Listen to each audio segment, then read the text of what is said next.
The least flashiest weapon, in my opinion, might look basic, but it can deal quite a bit of damage when used correctly. Honestly, I underestimate what you can do with this weapon, and I think I'm using it right. Anyways, here are 5 tips to get better at using this weapon.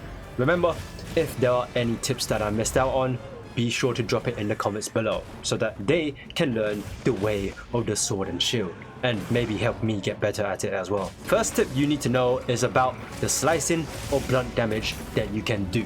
Obviously, the sword can be used to cut off the tails of monsters, just like most of the other weapons. However, you can also apply blunt damage to a monster by attacking with the shield. What that means is that you are able to knock out the monster if you hit the head enough times, and you can tire out the monster when hitting other parts of the body.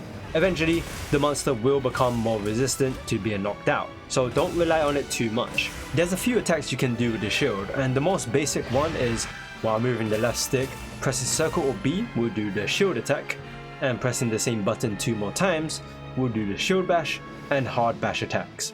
Next is to learn 2 moves that can help you to close your distance between you and the monster.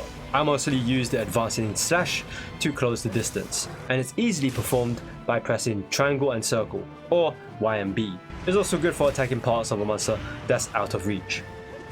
The other move is called the slide and swipe, and it's done by either pressing or holding R2 or RT and then pressing triangle or Y. If the monster is still too far away by doing either one of these attacks, you can do the advancing slash first and then the slide and swipe second. As you may already know, this weapon's range is quite small, so you have to stick close to the monster.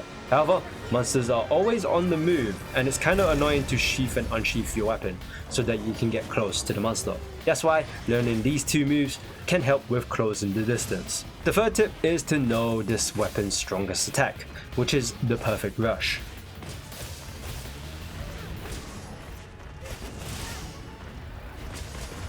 After any attack, holding the left stick away from where you're facing and holding circle or B will do the back step. Once you see your character turn red, quickly press triangle or Y to perform the leaping slash. Pressing triangle or Y again will do the perfect rush, which can be pressed another 2 more times. After the perfect rush, pressing triangle or Y again comes the scaling slash, which sends you airborne. Once you're airborne, you have a couple of options. You can press triangle or Y for a simple jumping slash. You can do the falling bash by pressing circle or B, which causes blunt damage. Pressing both triangle and circle or Y and B will do a plunging thrust, which is great for dealing lots of damage. Or you can do a focus strike.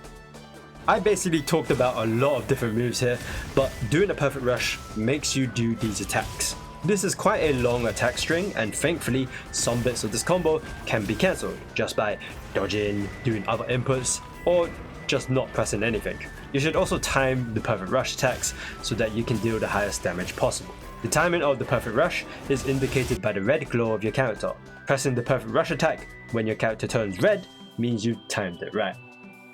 By the way, the scaling slash move can also be done by doing a backstep, and while you're holding down the circle B button, let go and you'll perform the scaling slash. You can do this instead of going for the long perfect rush way.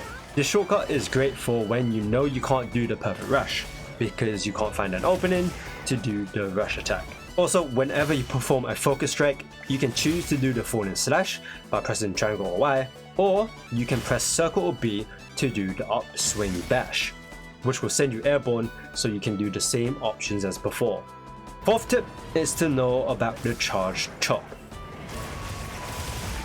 This move is great for dealing a lot of damage and potentially opening up a wound because of the amount of hits it does in a single instance. This is easily done after any attack and pressing and holding down triangle or circle or Y and B. Just like any charge attack, be sure to find a good opening for you to do this attack.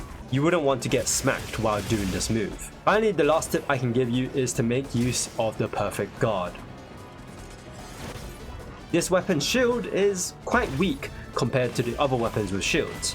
Without the guard skill, which completely nullifies what I'm about to say here, blocking with this weapon can take out a bit of health and stamina. However, if you perfect block, you don't lose any health. If you're having a hard time to perfect guard correctly, you can do the guard slash attack instead. This move is done by holding R2 or RT to guard and pressing circle or B at any time while guarding. This is already better than timing the guard, because if you miss your slash, you can still block attacks and you get to deal damage while guarding. Also, you can randomly perform power clashes against some monsters. That's my 5 tips for the sword and shield. There's a lot more combos that you can do with this weapon, but I guess that's for another video.